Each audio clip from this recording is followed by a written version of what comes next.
So which means God will be looking up to us to bring it down.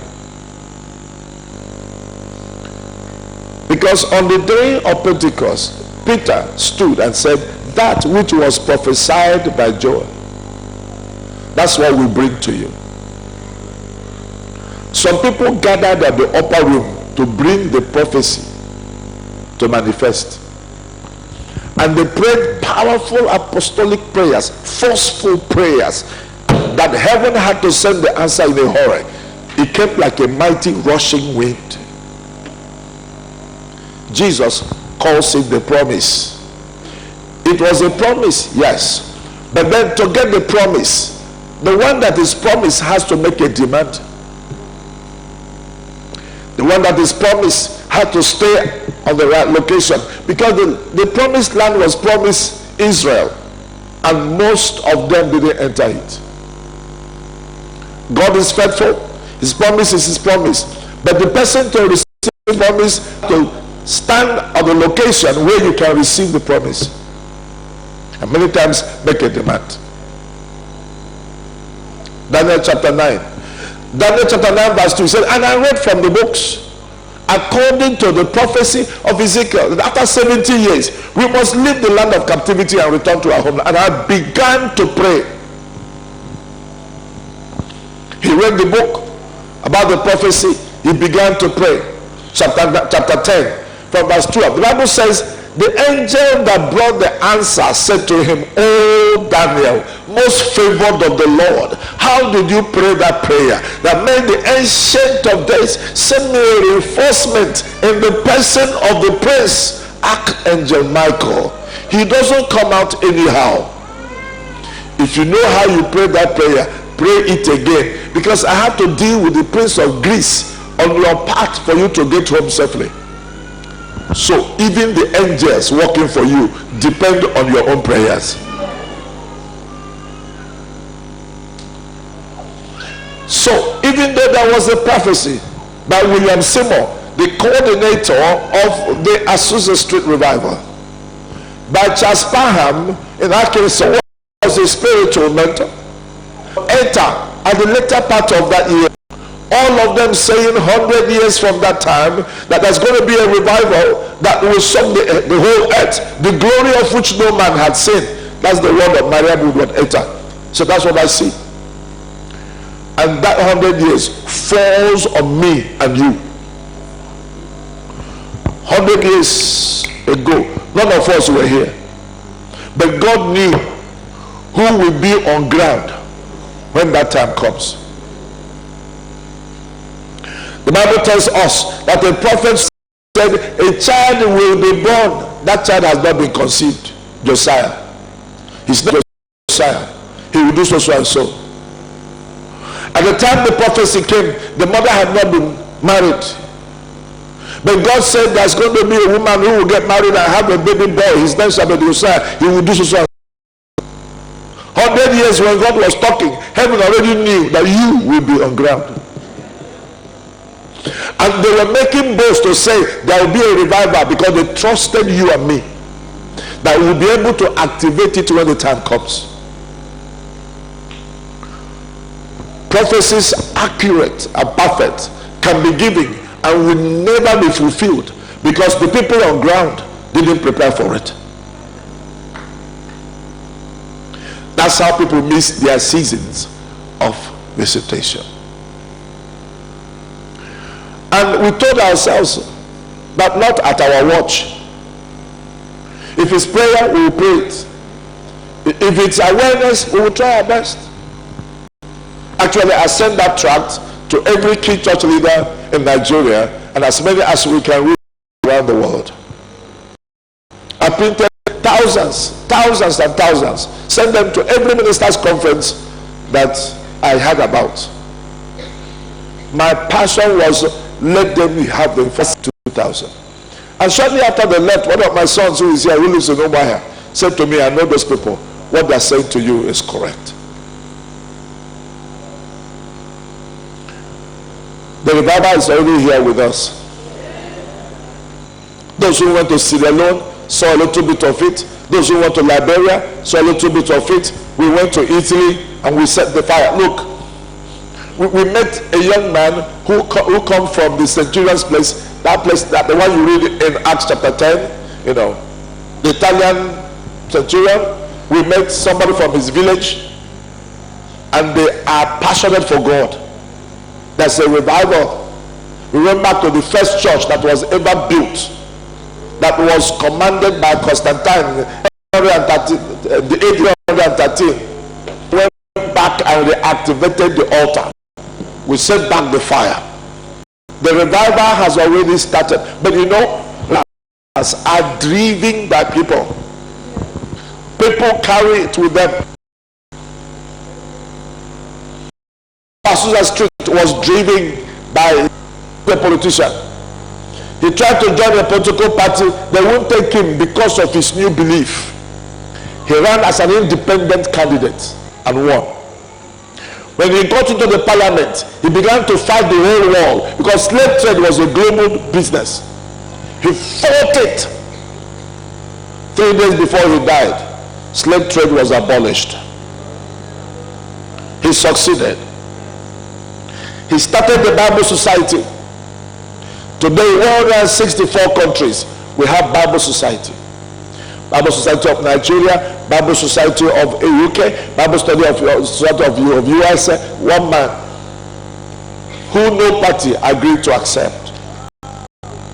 He started YMCA, Young Men Christian Association. He started YWCA, Young Women Christian Association. He started Christian Missionary Society that moved to Rwanda, one of some of their people, and started the East African revival you had that ever took place in East Africa. One man. When God is done with you and your chapter closes, what will heaven and earth remember you for? That a prophecy fell in your season. It was on your laps for you to execute. You were doing sleep eye, and the time passed away.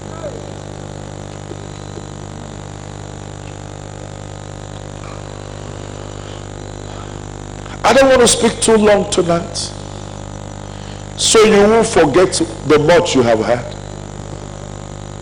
Please, when you leave here, be the reviver. The earth is waiting for you. Creation is waiting for you. They're waiting for the manifestations of the sons and daughters. Please manifest. They are growing in pains. They are waiting. Even heaven is standing and watching, waiting for the daughters assigned to do this work, who are Digdale, waiting for the sons that should be doing something, and you are existing as if you don't exist, while the world is waiting. Everything covers you from being who you are, who you should be, and seeing what you should see will be dismantled. That like Esther gained a spiritual awareness of her real calling, that the real calling that you have will make known to you. And because of this season, Mordecai said to him, "Do to the throne." It was 4 years.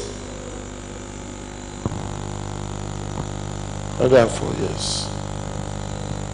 Let's begin to speak prophetically, like we sing in our song.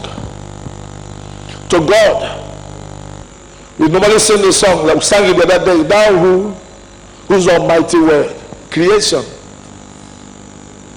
our chaos and darkness had, and took their flight. Hear us, we humbly pray. Let your prayer style change. Let your prayer style change. Let your songs change. Sing songs like, "Take my life and let it be consecrated, Lord, to thee." Change your songs. Change your songs. Change your songs to some of the recent ones. I give my life away.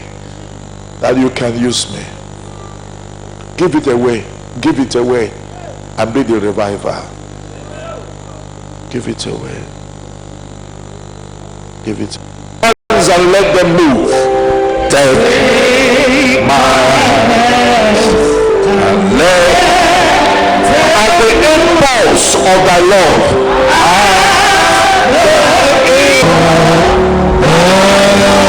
Take my feet and let them move.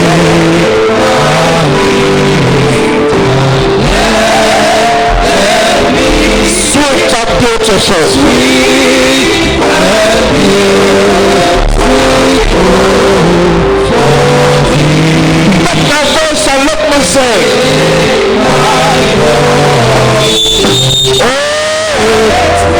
always from my throne.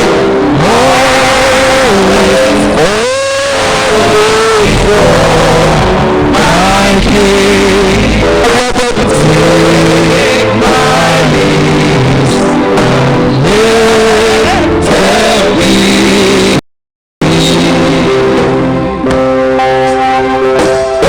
Take my heart. Take my shall be thy royal throne. It shall be thy royal. Jesus, take my life alone. Take my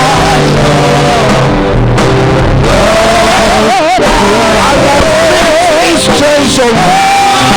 I need this just myself. Take myself. I will be ever on the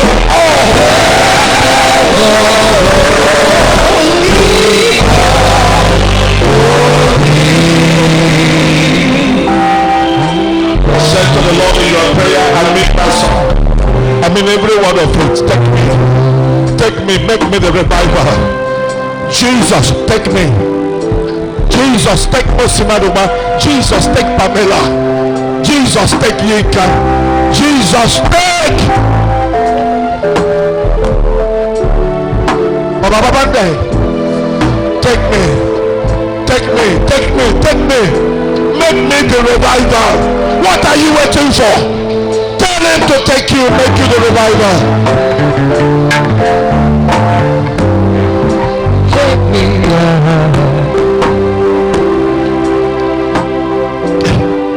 Take my sons and my daughters. Father, take them. Isuzama, Father, take them. Set them on fire. Make them the revival. Father, raise Judith. Set her on fire. Take her.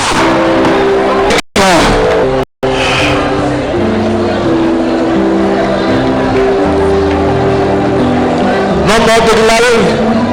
No more procrastination. Take us, Lord. Take Jonathan Gabriel. Father, take him. Take Christmas. Take her. This revival. Take us.